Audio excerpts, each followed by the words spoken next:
জনস্বার্থে গুরুত্বপূর্ণ ঘোষণা। ঈদ পূর্ব ও ঈদ পরবর্তী সময়ে সড়কে নিরাপদে গাড়ি চালানোর জন্য সকল চালকদের প্রতি বিশেষ অনুরোধ। এটা ঢাকা ময়মনসিংহ মহাসড়কে ভালুকা সরকারি কলেজের পশ্চিম পাশের দৃশ্য। অতিরিক্ত গতিতে ও বেপরোয়াভাবে গাড়ি চালানো থেকে বিরত থাকুন।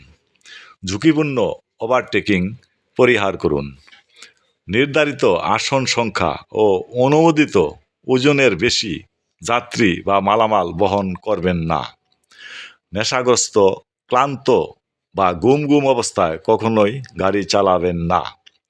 সড়ক দুর্ঘটনার নানা কারণ থাকলেও উপরোক্ত বিষয়গুলি মেনে চললে দুর্ঘটনার ঝুঁকি অনেকাংশেই কমানো সম্ভব।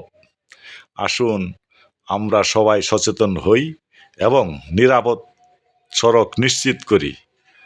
ধন্যবাদ।